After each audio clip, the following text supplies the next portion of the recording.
Oliver Cromwell and his warts.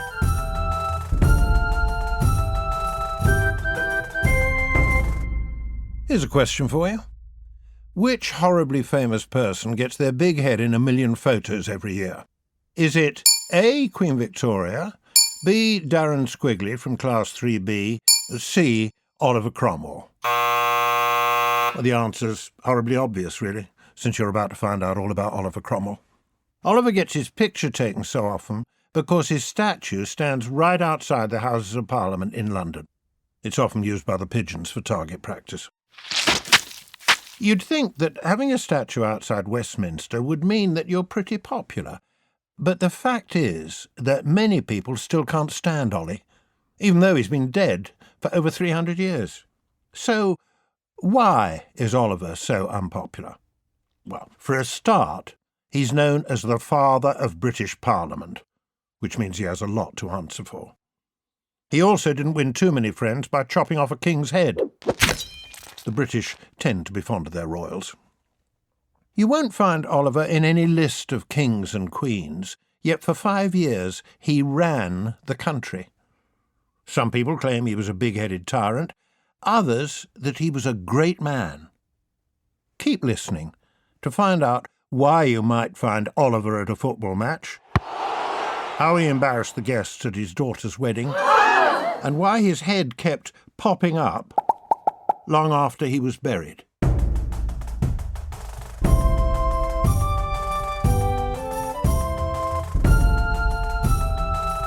Chapter 1. Kid Cromwell, A Country Life.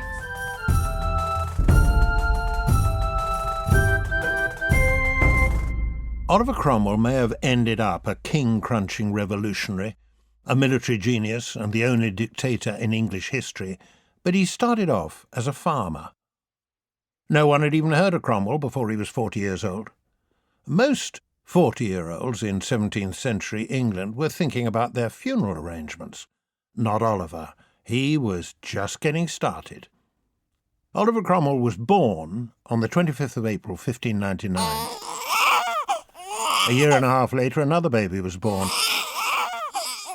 His name was Charles, and he was the son of the next King of England, James I. Little Charlie would grow up to be Oliver's greatest enemy. Oliver's dad, Robert Cromwell, had a farm in Huntingdon, a small town in Cambridgeshire. It was a middling kind of town, and Robert was a middling, sensible kind of chap, neither rich nor poor. Oliver's family did contain its share of interesting people, though.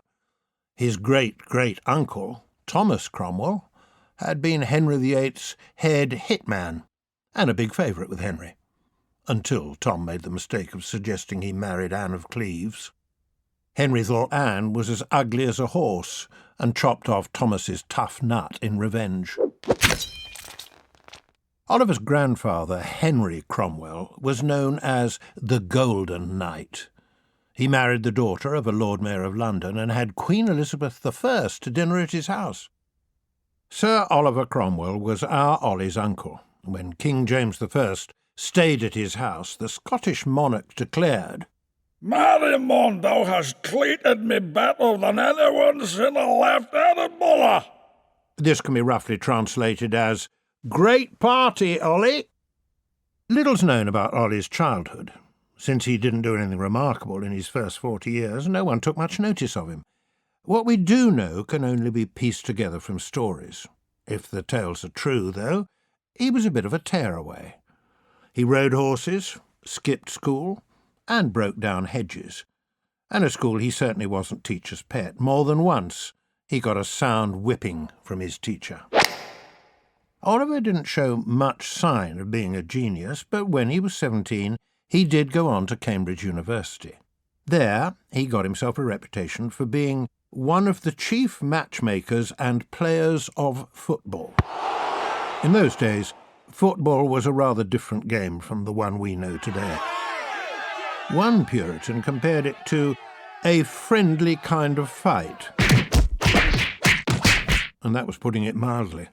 Sides could number as many as 100, and there were no rules except trying to get the ball from one end of the pitch to the other. You could kick, grab or punch the ball, or your opponents if they got in your way. The college that Oliver attended was known as a hotbed of Puritanism. Religion was a battlefield in the 17th century, and in fact it was religion that helped to start the Civil War. Anglicans disliked Roman Catholics, who were hated by Puritans, who in turn were sneered at by Anglicans. Confused? Well, let's take a look at these warring religions, warts and all. Anglicans were ruled by the king. They believed in a national church headed by bishops who were completely under the king's thumb. Roman Catholics were ruled by the Pope in Rome. They believed in the old church traditions, the ones in place before people like Henry VIII began to start their own religions in the 16th century. Puritans were ruled by, well, no one. They just wanted simple services without popish practices. They didn't want a national church either. Presbyterians were governed by a national assembly. They wanted a national church, but they didn't want any interference from kings or bishops, thank you very much. When someone is called a Puritan today, it usually means they're a bit prim or po-faced. And this has its roots in the gloomy attitude of many Puritans in Oliver's time. The name actually came from the Puritan desire to purify the Church of England of all traces of Catholicism. By the reign of Charles I, Puritans were an influential group who included many of the leading figures in Parliament. They believed that worship in church should be simple, solemn, and without fuss and ceremony. There were lots of things they didn't approve of, including the Pope, priests dressing up in colourful robes, giving a ring in marriage, and Christmas. When Oliver had only been at Cambridge for a year, his father died. This meant the end of Oliver's idle life as a student. No more kicking his friends on the football field for him. It was back to Huntingdon to become head of the Cromwell household. It was a lot to ask of a wild teenager whose main achievement up to now was organising college footy matches. Young Ollie wasn't up to the job and quickly went to the dogs. He spent most of the time with his pals, gambling, running up bills, ordering drinks and forgetting to pay for them. However, important events were soon to call him away from Huntingdon and into Parliament. The rough-mannered farmer would soon start to attract attention in higher circles.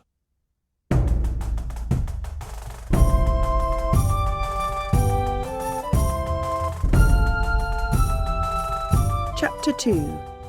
Angry Oliver and the Rebel Parliament.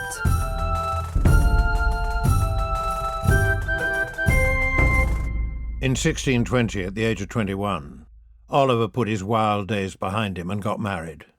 His bride was Elizabeth Boucher, the daughter of a rich London fur trader. Elizabeth was a gentle, homely kind of girl. She may not have been a great beauty, but then, let's face it, nor was our Oliver. They settled down to a quiet life in Huntingdon, looking after their land and starting a family. It's no wonder Elizabeth Cromwell was known as quiet and modest. She had 8 children, and on average she got pregnant every other year. She can't have had much energy left for living it up. Unfortunately, as Oliver's family got bigger, his family fortune got smaller, and he must have been horrified when he heard that even the aristocratic branch of his family had fallen on hard times. His uncle Oliver must have regretted the night he feasted King James royally. The sponging king had come back so many times that his host was now practically broke. Times were also hard for young Oliver and his family, and the new king on the throne wasn't making life any easier. James I died in 1625. People said the king had been the wisest fool in Christendom. What they meant was that James might have been clever, but he didn't have an ounce of common sense. One of his not-so-wise ideas was something called the divine right of kings. James told his parliament, Kings are God's lieutenants upon earth, and sit upon God's throne. What he meant was that he was God's #1 favourite, so he could do whatever he liked. Some people felt that divine right of kings was an idea dreamed up by royalty to suit themselves. When James died and Charles I came to the throne, many people hoped that he would be different from his dopey dad. But Charles was a chip off the old block. His dad had taught him all about the divine right of kings, and if anything, Charles was even more big-headed. What he failed to recognise was that times had changed. Parliament was no longer content to be the king's pet poodle, and it was the struggle for power between king and Parliament that would lead to civil war and the rise of Oliver Cromwell. Charles was, in many ways, Oliver's total opposite. Cromwell was rough, rude, and, let's be honest, pretty ugly. Charles was rich, pampered, kingly, and handsome. During his childhood, Charles had to wear extra strong boots to support his weak legs. And as a grown-up, he was a shy man with a high-pitched voice and a bit of a stammer. He tried to hide his shyness by acting tough, but it probably didn't fool anyone. It's hard to sound tough when you've got a voice like Mickey Mouse. In 1628, Cromwell was elected as one of the 2 MPs for Huntingdon. It was a logical step in his career. He already had 9 cousins sitting in Parliament, so it was a bit like being invited to a big family occasion. Charles I had only been king for 3 years, but he was already losing patience with Parliament. What Charles wanted was money. He'd stupidly got himself into a war with France and Spain. To be fighting 2 powerful countries was bad enough, but to make matters worse, Charles had entrusted his army to a walking disaster called the Duke of Buckingham. Yet Charles opened his next Parliament, the one Cromwell attended, by demanding money for another attack on the French. Who would lead it? Bungling Buckingham, naturally. How do you think Parliament answered? "Not on your Nelly!" Charles was so mad at not getting the money that he gave Parliament the boot and ruled by himself for the next 11 years. This period is known in history books as the 11 Years' Tyranny. If Parliament wouldn't vote him taxes, Charles had to find other ways of raising cash. He set his advisers to work thinking up crackpot laws that he could use to fill his piggy bank. Some of his schemes were unusual. Others were plain bonkers. But in the end, all Charles's mad money-making schemes were doomed to failure. As the 11 years wore on, more and more people began to refuse to pay the king's batty taxes. Eventually, in 1640, the king's empty piggy bank forced him to call Parliament again. Oliver Cromwell was among the MPs who returned to Westminster. Like the rest, he was in no mood to be helpful. But what had Oliver been doing with himself during the 11 years Charles ruled without Parliament? In his will, his uncle had left Oliver his house and estate in Ely, Cambridgeshire. So Ollie rose again to the status of gentleman and stopped having to count the pennies. He changed in other ways too. Somewhere in the early 1630s, he had a religious conversion. For a long time, Oliver had made himself ill, worrying that God wouldn't accept someone as rotten as him. Oliver Cromwell's Secret Diary. Oh, woe is me. I'm in great misery. My face is covered in pimples, my skin is dry and flaky. I have rotten stomach aches, horrible headaches. I am the chief of sinners. I think I'm dying. Can't rise from my bed, can't sleep at nights. Truly, it would be a mercy if God put an end to my miserable existence. Oh, wretch that I am. Then, somewhere in his 30s, it all changed. Oliver became convinced that he was one of God's elect, which meant his place was booked in heaven. As you can imagine, that cheered him up, and for the rest of his life, Oliver's Puritan beliefs would govern his every decision. He believed his rise to fame was all part of a great heavenly plan. Of course, this made him pretty difficult to argue with. When Charles I recalled Parliament in 1640, Puritans were among his strongest critics. The first Parliament in England for 10 years was called the Short Parliament. Why? Because it lasted precisely 3 weeks. That's how long it took Charles to fall out with his MPs and give them the boot again. The Short Parliament was followed later that year by the Long Parliament. This one got its name by lasting for a record-breaking 13 years, even through the Civil War. Oliver Cromwell was there at the start as an MP for Cambridge. When he gave his first speech in Parliament, he looked like a dog's breakfast, but his passion made him hard to ignore. Rebel leader John Hampden said, "That slovenly fellow which you see before us will be one of the greatest men in England." Less than 2 years after the Long Parliament was called, the whole country was at war. How did it come to that? Well, to start with, it was a game of bluff between the King and Parliament. Both were struggling for power, and neither side was willing to give an inch. But no one really believed it would come to an all-out fight.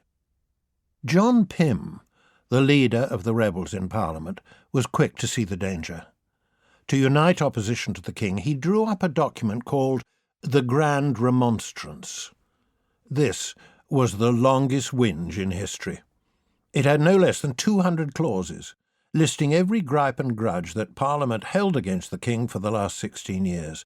It was basically the MPs blowing a big fat raspberry in the King's face.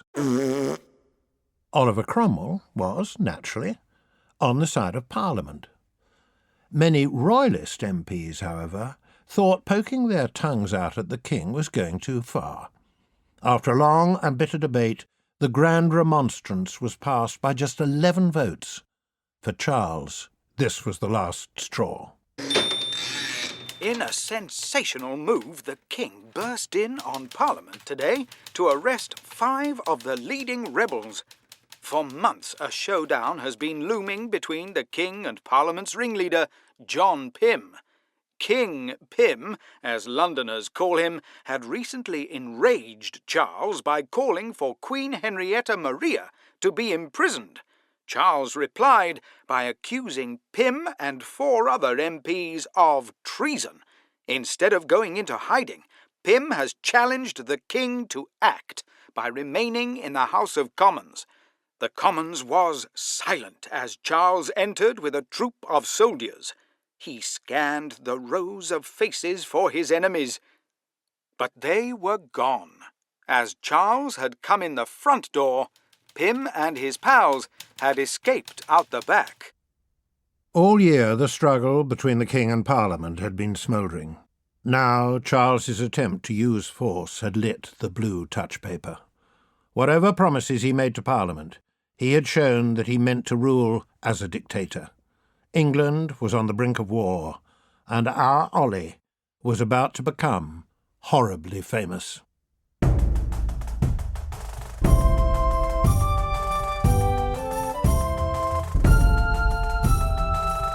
Chapter 3. Oliver's Army. Picking Sides.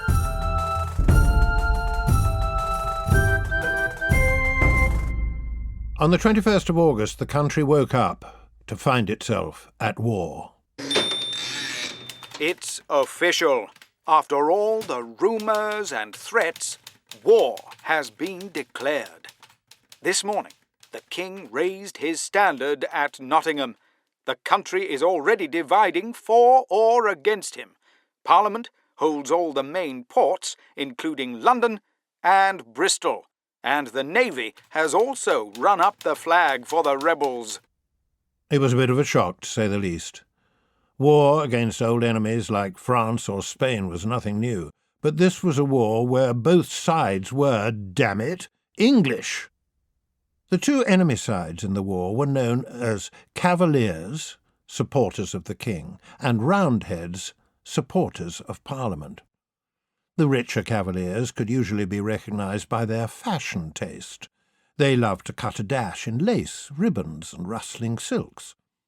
Rudely dressed Roundheads, on the other hand, were often fashion disasters.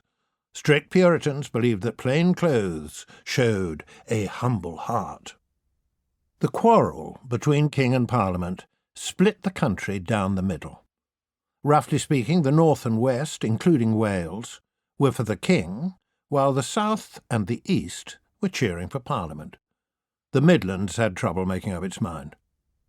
Religion played a big part in deciding which side to join. Most Anglicans and Catholics backed the King, while most Puritans lined up for Parliament. In truth, many people didn't even believe in the cause they were fighting for, but our Oliver Cromwell had no such doubts.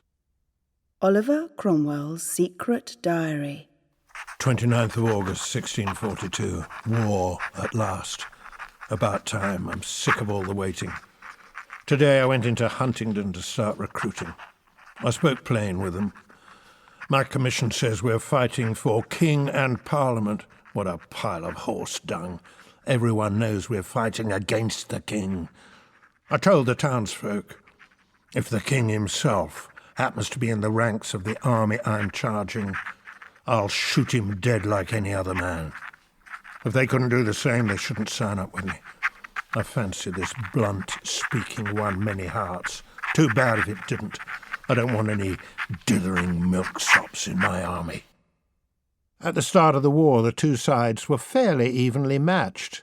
What decided the result was the skill of the leaders on each side. Let's meet some of the key players. So, what's your name? Prince Rupert of the Wine. They call me the Mad Cavalier. And who are you supporting in this brave battle? The King, of course. I'm his nephew and commander of his cavalry. What qualities do you bring to the royalist cause? I'm young, brave, dashing, brilliant. That's why all the other commanders hate me. So, what's your plan of attack? No messing around for me. I'm going to lead my cavalry straight into the enemy, firing pistols and drawing swords. No one better stand in my way. And you are? Lord Digby. I'm an awfully good chum of His Highness. Ah, another royalist. What do you think of Prince Rupert here, then? He's a spoilt brat who should know his place. I have way more experience. I've fought for the English, French, and Spanish armies. I'll fight for anyone who'll have me. Let me at 'em. Let's see if we can catch up with some parliamentarians.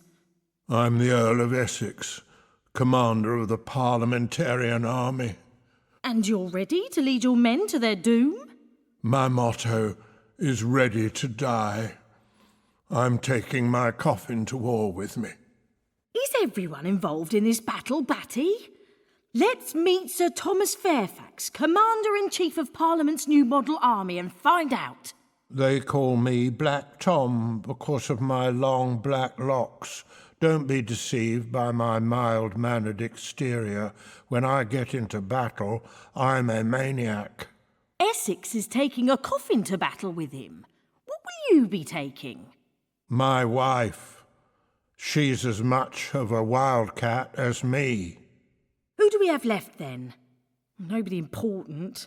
Just this ragtag soldier. Who are you, then? Oliver Cromwell. Never heard of you. I may be a nobody now, but you just wait and see. And so the war commenced. It was a rotten business. Cannons and ammunition had to be dragged for miles over foul, muddy roads in freezing winter weather. To eat, you got the princely daily ration of 1 pound of biscuit and 1 pound of cheese. There were rarely tents to sleep in. Armies adopted a practice called free quarter. This was rotten for soldiers, but even worse for villagers. When an army arrived in a village, the officer would knock on doors and announce to the lucky owners that they'd been chosen to offer bed and breakfast. This wasn't a request. The soldiers simply marched in and made themselves at home. But what about our Ollie? He certainly didn't think that war was rotten. The war was the making of him. At the start, he was a 43-year-old MP whom nobody had ever heard of. By the end, he'd become Oliver Ironsides, a military genius up there in history with Julius Caesar, Napoleon, and the Duke of Wellington.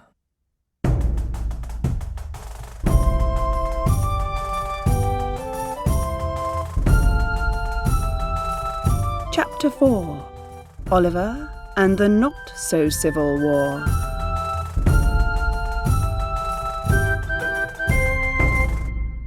Parliament's army was led by General Lord Essex, the carry-your-own-coffin Earl. Cromwell was in the cavalry, but he was only a humble captain and hard to spot. No one paid him much attention. Charles had left Nottingham and was planning to attack the capital. Essex's army marched north, intending to cut him off. For a while the two armies blundered around without finding each other. Then Charles decided to stand and fight. The first big battle of the war was at Edge Hill, near Banbury, in Oxfordshire. The two sides met at Edge Hill today at 3 o'clock in the afternoon, and the battle raged until nightfall. Both sides are claiming victory, but the king denies the Roundhead view on the grounds that he's always right. His leaders got off on the wrong foot by quarrelling over the battle plan. Prince Rupert's cavalry swept downhill on the Roundheads below and scattered them like pigeons. Then Rupert's horsemen thundered on and on, leaving the battlefield far behind. Seeing them go, Parliament's infantry launched a counterattack, and for a moment the king's life looked in danger.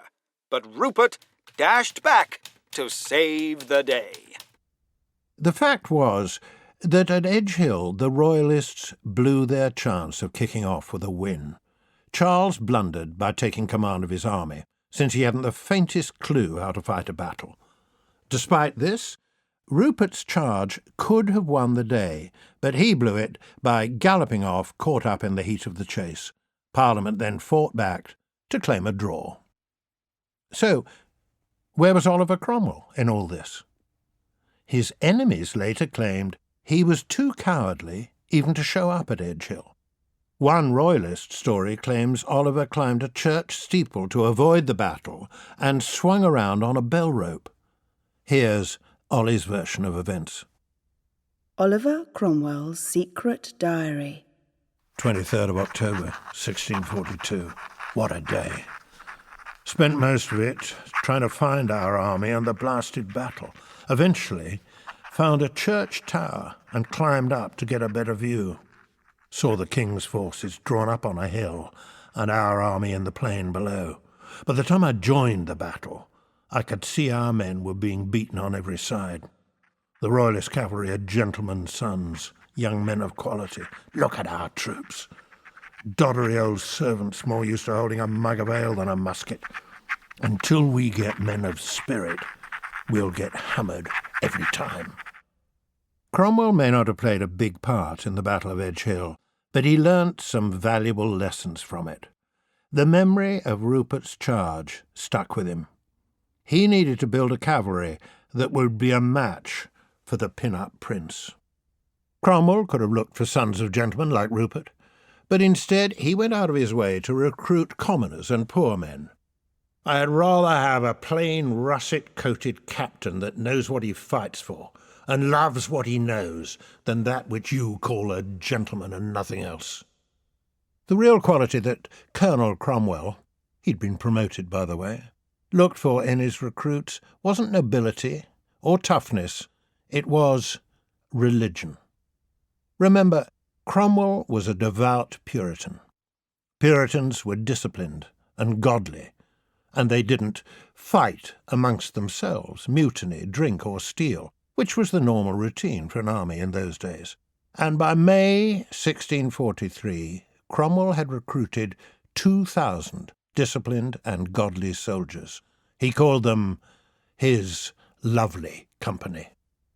Despite Cromwell's progress, the summer of 1643 didn't go well for Parliament. The Roundhead army mutinied about their lack of pay, and Bristol surrendered to rampant Rupert. At this point, though, the Scots decided to join the war, but not on the king's side. Worried about rumours that Charles was talking to Irish Catholics, the Scots joined Parliament. And there was more bad news to come for the king. The following year he suffered a major defeat at Marston Moor, at the hands of a combined Scots and Parliamentarian army. Now, Cromwell wasn't just a pretty face. Oh, actually, he wasn't a pretty face at all, but he was pretty clever. He grasped that Parliament's army needed total reorganisation. The soldiers were sick and starving, and he also reckoned that some of Parliament's generals weren't up to the job. A big row was brewing between Cromwell and his commander, the Earl of Manchester.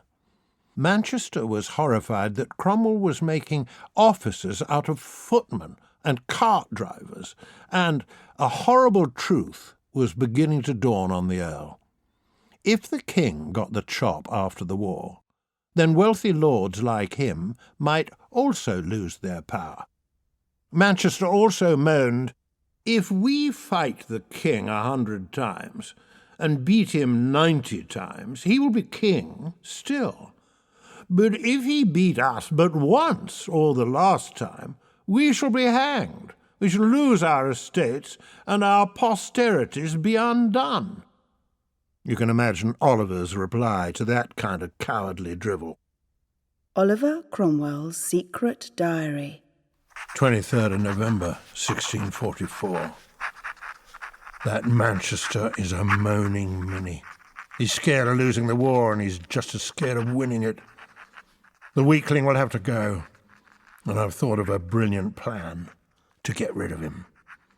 We'll pass a law in Parliament that says no member of the House of Lords or Commons can hold an army command. That'll mean Manchester and his toffee-nosed chums will have to resign. Then we can get on with building an army to win the war. There's one slight snag. I'm an MP myself, which means I'd have to resign too. But everyone knows I'm the best cavalry commander on our side, and probably in the land. As usual, Cromwell was right. The new law was passed, and Manchester was out on his lordly ear. Then Parliament set about building a new, improved force called the New Model Army. Cromwell, of course, was heavily involved in the plans. Sir Thomas Fairfax, who wasn't an MP, was appointed General-in-Chief. But one vacancy still remained. Who should lead the cavalry and be second in command? Our very own hero, Ollie, of course. In 1645, the last major battle of the First Civil War was fought. It was the first test of Cromwell's new model army, and they didn't let themselves down. The battle was fought in the Midlands at a village called Naseby. Royalist forces were swept from the field yesterday in what may be the last big battle of the war. Once again, the name of Oliver Cromwell is being toasted by Roundheads as the hero of the hour. The battle followed a familiar pattern, with Rupert sweeping through on the Roundheads' left and putting them to flight. It was all going the king's way, but yet again Rupert's cavalry lost their heads and galloped on a mile. While Rupert rode off, Cromwell broke the royalist left and turned on their hard-pressed infantry in the centre. At this point, the king tried to intervene. He appeared to urge his horse forward to lead his reserve army to the rescue.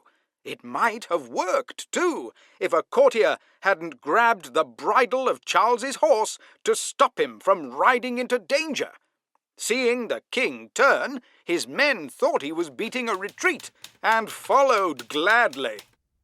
Left to face Cromwell alone, the infantry surrendered and the battle was soon over. Yet again, rotten luck has cost the king victory. Charles found himself cornered at Oxford, while Cromwell and Fairfax mopped up the remains of his supporters in the south. In a short time, the war was over. It looked like the end of the line for King Charles I. He'd gambled everything on winning the war and lost. Now he'd have to eat the humble pie that Parliament had prepared for him. Or would he? Sneaky Charles was a disaster as a general, but he still had a few tricks up his sleeve. He still believed he was born to be king, so no one could take away his throne. He was prepared to do anything to regain power, even if that meant lying and switching sides. Charles I, Secret Diary. 5th of May, 1646. Sneaked out of Oxford in disguise and got away. Those Roundheads are no match for a man of my intelligence. I cut my long flowing locks short, dressed in dark clothes, and wore a false beard. I looked for all the world like a servant. Me, the King of England. What a jest! 1st of June. Have handed myself over to the Scots and thrown myself on their mercy. I know the sneaky Scots fought against me in the war, but they're a safer bet than warty Cromwell and his ugly Roundheads. I'll pretend to be interested in the Scots' dreadful Presbyterian religion. Maybe they'll lend me their army for a year or two. There's life in the old dog yet. Charles was playing for time. He knew that divisions had started to appear in his enemies' ranks. It was only a matter of time before they started fighting each other. A fierce struggle for power had begun. Charles, as usual, imagined he was the key player, but that turned out to be Oliver Cromwell.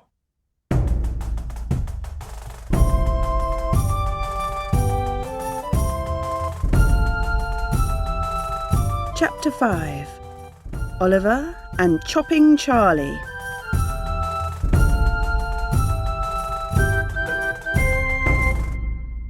While the war was being fought, the different groups on Parliament's side worked together. As soon as peace broke out, they began to behave like naughty children, squabbling over the biggest slice of cake. The different groups were the army. They'd won the war for Parliament, but were now getting shirty because they hadn't been paid. The independents. They wanted strict limits on the king's powers and no national church. The Presbyterians. They were in favour of minor reductions in the king's power and a national Presbyterian church like the one in Scotland. The Levellers. This was a radical group that wanted to change society completely, so that even the stinking poor had a say. The most extreme ideas were put forward by the Levellers, but the notion of button-makers having the same right to vote as lords and gentlemen seemed as crackpot as men walking on the moon. Cromwell thought it would lead to the whole breakdown of society. As a result, John Lilburne, the Levellers' leader, was thrown into prison. For one person, though, the situation was shaping up nicely. Charles himself. When his enemies had finished fighting among themselves, Charles believed everyone would be glad to have their old king back. As usual, he got it hopelessly wrong. He'd reckoned without the rise of Cromwell and the power of the army. By February 1647, the Scots were fed up with babysitting the king. They realised that he was never going to give up his Anglican faith, and so they handed him over to the English. By now, the quarrel between Parliament and the army had reached a crisis. Parliament had ordered the army to disband, but the soldiers mutinied. Who should they send to calm them down? Who better than Oliver Cromwell, the great war hero? Unfortunately for Parliament, this backfired. Far from sending the army packing, Cromwell joined them. Oliver claimed he did it to stop the situation getting out of hand, but his sympathies lay more with the army than with Parliament, and he knew an army at his back would put him in a strong position. Alarmed at the way things were going, Parliament made plans to grab the king. They were too late. At the end of May, an officer called Cornet Joyce kidnapped the king and took him to Newmarket under army control. Was Cromwell behind the kidnap? Again, he always denied it. But he didn't punish Joyce either. The king was taken to Hampton Court in London. By this time the army had lost patience with Parliament and had pretty well taken over. They spent a lot of time arguing over what they should do next, and these arguments were known as the Putney debates. While Oliver sided with the moderates, the Levellers wanted to kick out Charles altogether and give the vote to every Tom, Dick and Harry. In the end, it was Charles himself who put a stop to all the hot air by escaping once again. He was fast becoming the Houdini king, but his disappearing act played right into Cromwell's hands. Oliver Cromwell's Secret Diary. 11th of November, 1647. The king has slipped through our fingers again. It's like trying to hold on to an eel. He vanished at supper time, leaving only his cloak and a brief note. He claimed he's retired to help the peace talks. Help my foot. 24th of November. What luck! The king has turned up on the Isle of Wight. The governor there is a fine fellow. In fact, he happens to be a relative of mine. Charles is now safely under lock and key in Carisbrooke Castle. 1st of December. My spy at Carisbrooke has intercepted a letter from the Queen to her husband. It's clear Charles is up to his two-faced tricks again. The King's reply to the letter is to be carried by a man who will stop at the Blue Boar Tavern in London. Guess who'll be there to meet him. The 3rd of December. Waited last night outside the inn, disguised as a soldier. When the messenger arrived, we seized him, and sure enough, there was Charles's letter. Just as I thought. The traitor is plotting with the Scots again. He's making them all kinds of promises if they'll invade England. Now Parliament will be forced to give up negotiations with the king. Only the army can save England from the royalist plot. As Oliver expected, Parliament turned to him once more to save the day. And once again, he showed that on the battlefield he was invincible, destroying the king's army, despite being outnumbered 2-1. When news came of Cromwell's victory, the royalists realised their position was hopeless and surrendered. This was known as the Second Civil War, and the royalist failure was grim news for Charles. Meanwhile, Parliament, fearing a military takeover, urged the king to agree peace terms. This was probably Charles's last chance, but as usual, he played for time. As for Oliver, he'd lost patience with the dithering king and with Parliament. On the 6th of December, Colonel Thomas Pride marched into the House of Commons with a troop of soldiers. He prevented 200 MPs from taking their seats. Anyone who protested was locked up. The 150 members who remained just happened to be mostly independents, like Cromwell. People rudely called them the Rump Parliament, since it was a bum deal all round. Once again, Oliver denied that the outrage had been carried out on his orders. The army was now in control, and Oliver said the time had come to act. Of course, before the king could be bumped off, he had to be given a fair trial. Funnily enough, no one was eager to volunteer for the court. Sentencing kings to death is a risky business. 2 top judges turned down the chance to be president of the court. Eventually, a man named John Bradshaw accepted, and the trial began. Oliver Cromwell's Secret Diary. 20th of January, 1649. The court is so packed that spectators climb the walls to sit on the windowsills for a better view. The prisoner wore a black velvet cloak with a star of the Garter gleaming on his sleeve. His cheeks were sunken, his hair grey, his eyes shadowed. To tell the truth, he looked pathetically old. 27th of January. The king refuses to plead guilty. In fact, he won't plead anything at all, since he says our court has no authority. And Judge Bradshaw said his accusers were the people of England. A voice from the gallery shouted, "Not a quarter of them! Cromwell is a traitor!" The soldiers were about to fire their muskets at this rogue when they realized it was Lady Fairfax, wife of my general and commanding officer. How embarrassing. 28th of January.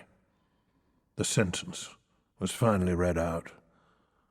This court does judge that the said Charles Stuart, as a tyrant, traitor, murderer, and a public enemy, shall be put to death by the severing of his head from his body.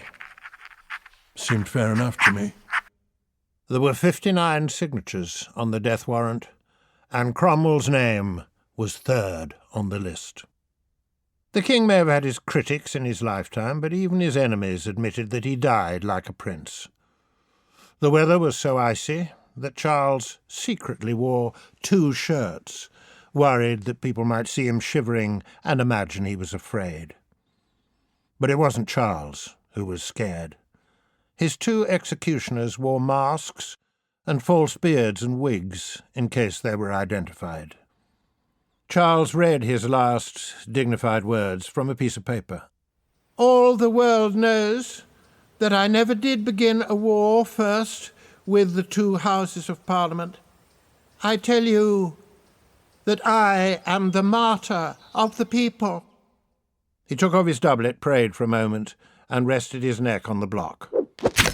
And so it was that Oliver Cromwell was left as the most powerful man in England.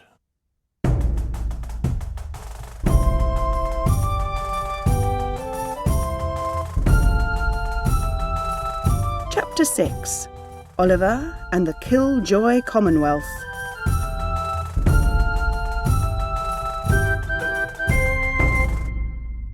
Soon after Charles I died, the monarchy and the House of Lords were abolished by an Act of Parliament.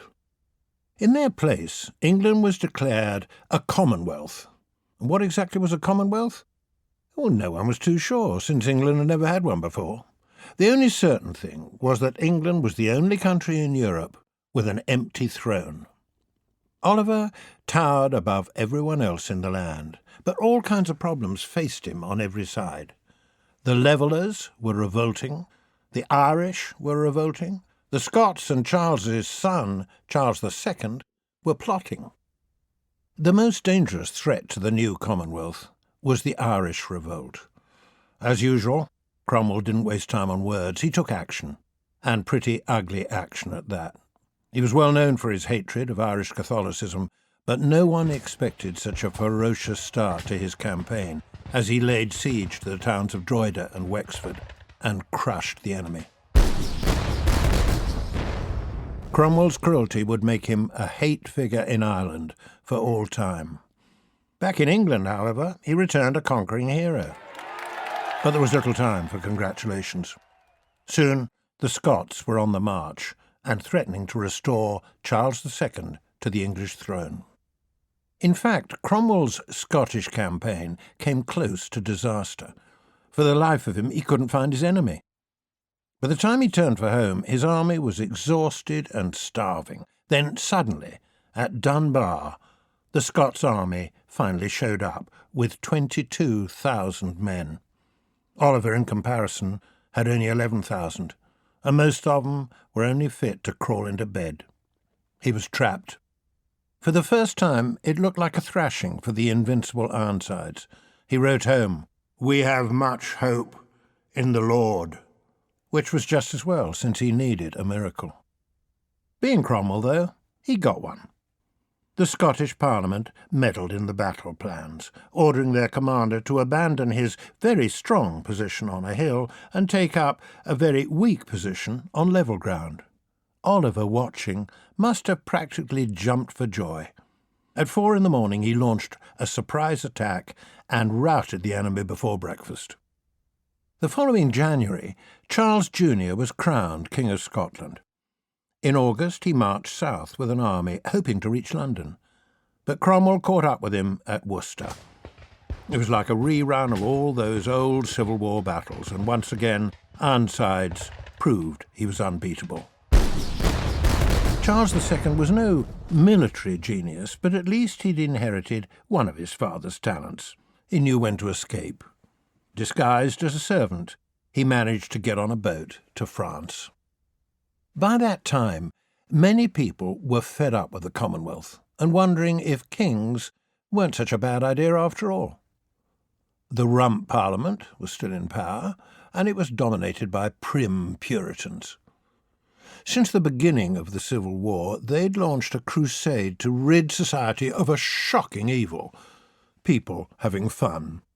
In the 10 years between 1640 and 1650, a whole range of killjoy laws were dreamed up by Parliament. All maypoles were banned, theatres closed down, football was booted into touch, dancing was outlawed, bear baiting and cockfighting was stamped out, celebrating Christmas was forbidden, Easter was crossed off the calendar, swearing was made an offence, travelling on Sundays was against the law. So what did Puritans do to enjoy themselves? Well, if you don't count listening to sermons, they were quietly fond of music.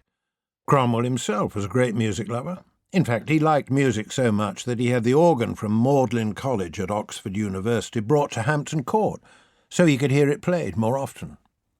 By this time, Old Noll, as he was nicknamed, had been a soldier for 10 years. In that time he'd risen from being a common captain to the top brass of Parliament's army. Now it was time to turn his back on war and sort out the peace. But it was one thing to win a battle. Running a country was a tougher problem. Originally, the army had got sick of the Long Parliament and replaced it with the Rump. Now, Cromwell got fed up with waiting for the new Parliament to pass useful reforms. They didn't hold elections or bring down taxes. In fact, most people agreed that they were a pain in the rump. So, in April 1653, Cromwell marched into the House of Commons. He was in such a temper, he hadn't even bothered to change out of his old grey socks. Oliver Cromwell's Secret Diary. 10th of April, 1653. Arrived at Commons in a foul mood. Tried to speak calmly, but soon lost my temper.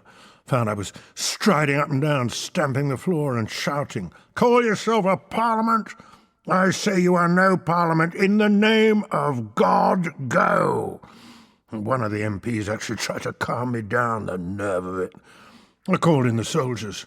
6 musketeers from my regiment marched in and dragged the speaker out of his chair. In half an hour, I'd cleared the whole house of the rogues. The country was now without a rump, but it needed something to sit in Parliament.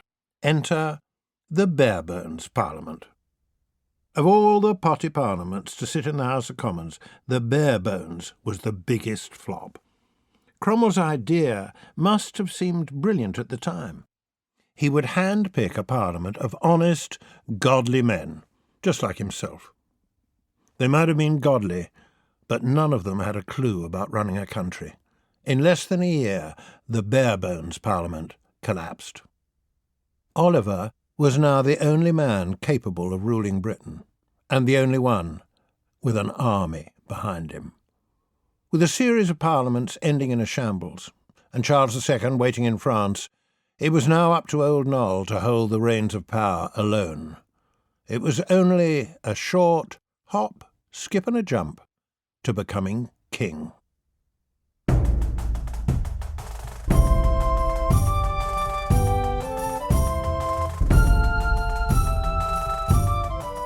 Chapter 7. Oliver the First.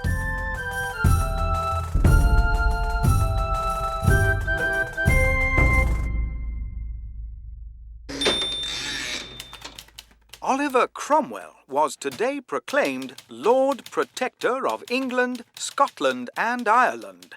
It's the latest episode in a meteoric rags-to-riches rise for Cromwell, who started off a country farmer in Cambridgeshire As Lord Protector, Cromwell will have wide-ranging powers, backed by a Council of State. Since the bare-bones Parliament voted to dismiss itself 4 days ago, rumours have spread that Cromwell has set his cap at becoming king.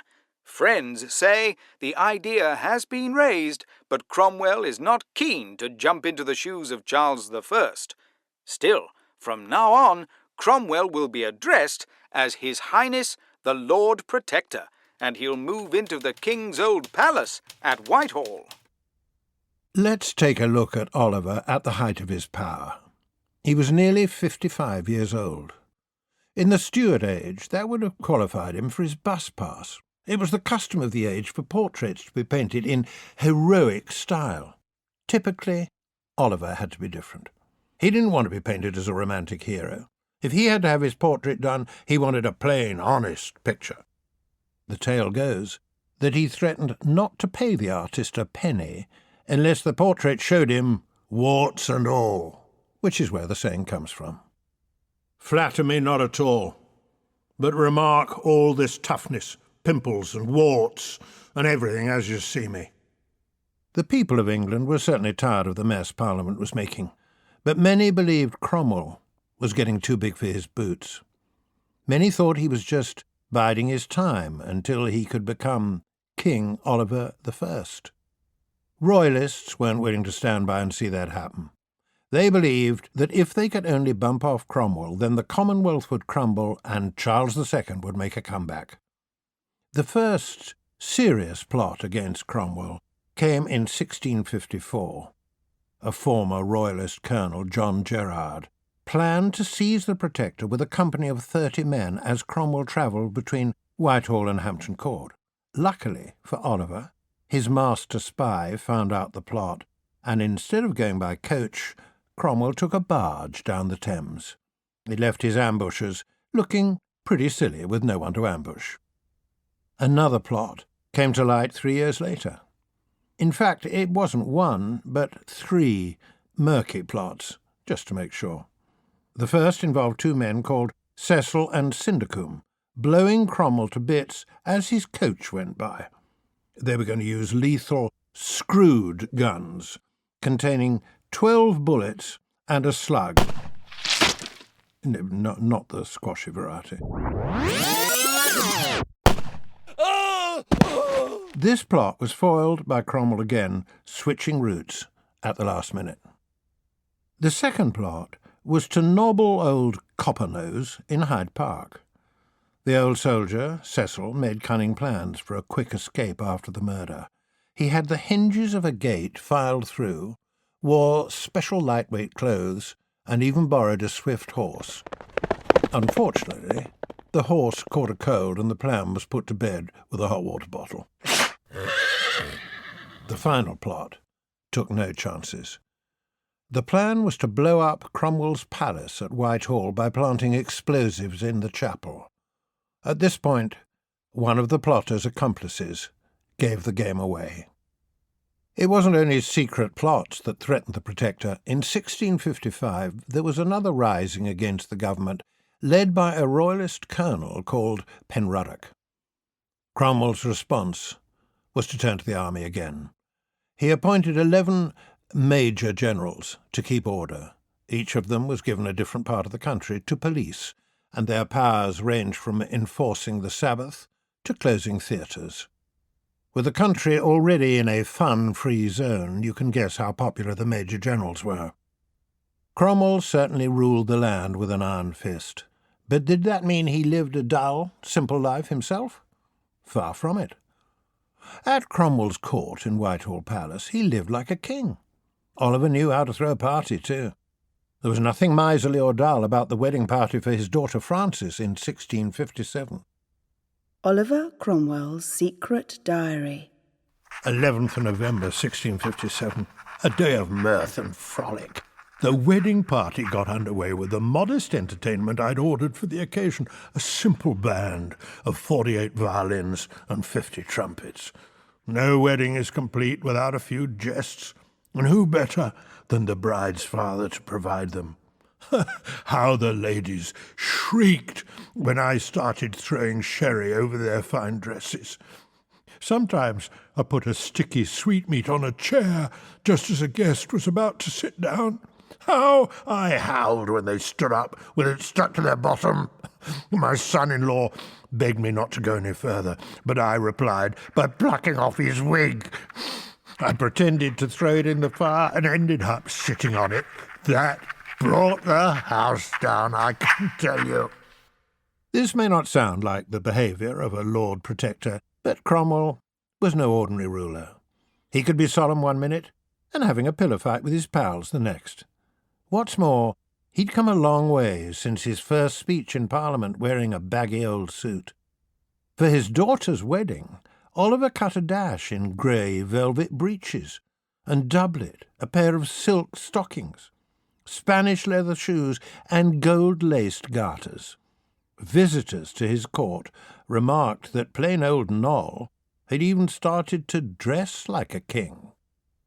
Things might have been merry at home, but abroad progress was more stormy. Cromwell's foreign policy was called his Western design. In a nutshell, he wanted to get his greedy hands on the West Indies. Cromwell claimed he would bring godliness to the islands, but his real interest was in the rich trade the islands offered. Only one thing stood in his way: Spain, the old enemy that had the Caribbean trade sewn up. Cromwell's first attempt to attack the Spanish was a shambles. Ollie was so upset by the failure that he shut himself in his room. He needn't have worried, though. His navy did capture Jamaica eventually. 2 years later, they defeated the Spanish at the Battle of Santa Cruz in the Canary Islands. England was back in business. Oliver had ended a trade war with the Dutch, made friends with the French, fought the Spanish, and gained a foothold in the West Indies. Wasn't bad going for a man who'd hardly set foot outside East Anglia for his first 40 years. Yet now, at the ripe old age of 58, he faced the biggest decision of his life. He was living in a palace and being treated like a king by foreign countries. Why not have done with it and call himself a king? A 2-to-1 majority in the House of Commons voted in favour of it.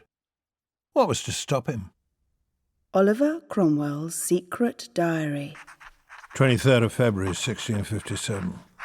Parliament wants me to become king. What should I do? It'd be nice for Elizabeth to be a queen and my children royalty. On the other hand, what if that upstart Charles II ever wants his crown back? Could be my head on the block, and the chop for my family too. I hear some mad prophetess in the north has warned that the Lord will strike me down if I become king. Lucky I'm not superstitious. Touch wood. 5th of May. My mind is made up, once and for all. It's God's will I become king. I do it not for myself, but for my country. Wonder if I'll look good in purple. 6th of May. Went for a walk in St. James's Park with my mind made up. By an amazing coincidence, bumped into 3 of my old army pals. They told me they'd resign their commands if I accepted the crown. It's clear as day I cannot become king. God forbids it. And I don't much fancy fighting the army, either. The decision was typical of Cromwell. Typical that he took ages to decide and then did what no one expected. Good or bad, wise or crazy, Cromwell was always his own man.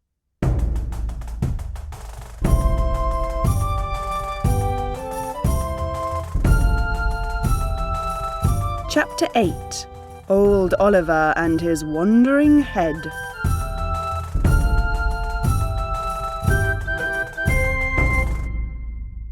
By this time, though, a big question mark hung over Cromwell. Since the Civil War, the country had effectively been ruled by one man. What would happen when great Cromwell turned up his toes? The question was an urgent one. Oliver was not the man he used to be. All those long campaigns and battle scars had taken their toll. And as his health got worse... The question of who would replace him became more and more urgent. Normally, dying kings simply passed on the crown to their oldest son, or daughter, if they didn't have sons. But Oliver wasn't a king. Parliament had agreed that Oliver could make his own choice, but there lay the problem. There were two main rivals for the job: Richard Cromwell, his elder son, and Henry Cromwell, his younger son. Richard was older, but he was a complete loser.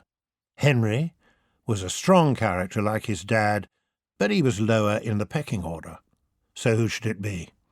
Dead-lost Dick or Hunky Henry? Oliver chose Richard, who promptly lived up to his accident-prone reputation by losing the Commonwealth. No wonder they called him Tumbledown Dick.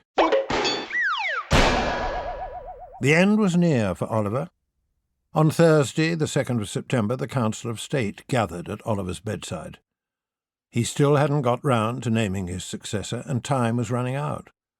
Twice they had to put the name of Richard to him before he nodded his answer. Oliver lasted through the night, often talking to himself and God. When he was offered a drink, he replied, "It is not my design to drink or to sleep, but it is my design to make what haste I can to be gone." History books sometimes record these as Oliver's last words. In fact, they weren't. Later that morning, Oliver turned to his doctors and said, "You physicians think I shall die.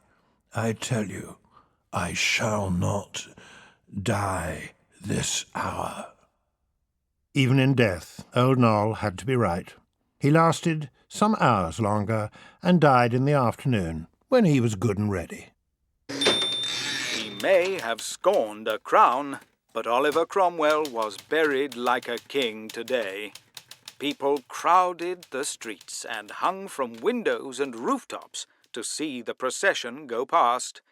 One wonders what plain old Noll would have made of his own funeral. The man who once dismissed Parliament in his old grey stockings was spared no expense. The procession was so long it took 7 hours to travel the 1 mile to Westminster Abbey. On the hearse lay a splendid effigy of Cromwell, carved out of wood. The wax face had coloured glass eyes, which could actually open and close. Oliver was dead, but his story isn't quite over yet. What became of the Commonwealth that he'd worked so hard to create? Richard started off by going to Westminster and calling a parliament. So far, so good. He didn't even trip over his coattails when he stood up to make his big speech. He simply asked everyone to make this a happy parliament. But this parliament turned out to be as friendly as a 17th century football match. Within 8 months, the whole Commonwealth had collapsed about poor Dick's ears. Unlike his dad, he never had the support of the army and soon fled abroad to France. Without Oliver, there was no one to hold the country on course. All Charles II had to do was sit tight and wait to be invited back by Parliament. That was exactly what happened. Charles landed at Dover on the 29th of May, 1660. Oliver must have been turning in his grave. It looked as if the revolution had turned out to be little more than a hiccup in history. With the merry monarch, Charles II, on the throne, people could once again take a stroll on Sundays, go to the theatre, and tuck into their Christmas dinner. That was reason enough to give 3 cheers for the king. Hip, hip, hooray! Hip, hip, hooray! Hip, hip, hooray! On the face of it, Oliver's revolution looked like a rotten flop. But it hadn't all been for nothing. Parliament had shown it wasn't going to be treated like the king's pet poodle. And after the Civil War, no king could imagine he was free to rule any way he pleased. As for old Copper-Nose himself, he wasn't allowed to rest quietly. Generally, Charles II was prepared to forgive and forget, but not in the case of those who signed his dad's death warrant. The top name on the list was Oliver Cromwell's. His body lay in a tomb in Westminster Abbey. but not for long. On the night of the 29th of January 1661, Royalist soldiers rudely dragged Oliver's body from its resting place. The next day, the body was taken on a sledge to Tyburn. There it hung on the gallows from 9 in the morning until 6 at night, and then the corpse was beheaded. Cromwell's body was flung into a pit at Tyburn. Spectators took away several of Cromwell's body bits as souvenirs. Fingers, toes, and one of Oliver's ears went missing. As for his head, it was held up for the crowd to see, but no one knew it had just begun one of the strangest journeys in history. 1661. 6 days after getting the chop, Oliver's head was displayed on a 25-foot spike on the top of Westminster Hall.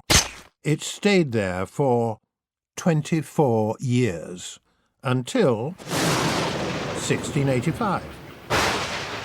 During a violent storm, the spike broke, and Oliver's head was blown down and onto the sentry beneath. The sentry took the head home and stuffed it up his chimney. 1710, the head was flogged off by the soldier's family. It next turned up in a collection of curiosities called Dupé's Show. 1773, the head was sold to the Russell family, who just happened to be descendants of Cromwell. It fell into the hands of Samuel Russell, a failed comic actor and successful drunk. Skint Samuel tried to sell his ancestor's head to Sidney Sussex College, Cambridge, where Cromwell was once a student. They turned down the offer. 1787, Cromwell's sliced loaf was picked up as a bargain for £118 by James Cox, a jeweller and showman. 1799, Cox sold it at a tidy profit for £230 to the 3 Hughes brothers. 1813, did the head carry a curse? The Hughes brothers all came to sticky ends. One was mugged by a highwayman, the second drowned, the third fell off his horse and died. 1814, the much-travelled Bonce was bought by the Hughes family doctor, Josiah Wilkinson. The dotty doc kept it in a red silk-lined box to show his patients. 1911, the head went on display at the Royal Archaeological Institute in London. 1932, experts at London University examined old Noll's noddle to see if it was genuine. It had brown, leathery skin, traces of red hair, and had been embalmed, chopped off and rammed on a spike about 300 years before. One ear was missing, and the nose was squashed where it fell off the block. 1960, the head stayed in the Wilkinson family until the owner offered it to Oliver's old college again.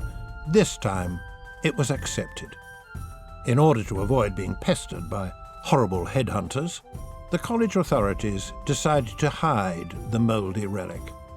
Putting it in a biscuit tin, they buried it somewhere in the grounds of Sidney Sussex College. Where exactly? Ah, that's a secret.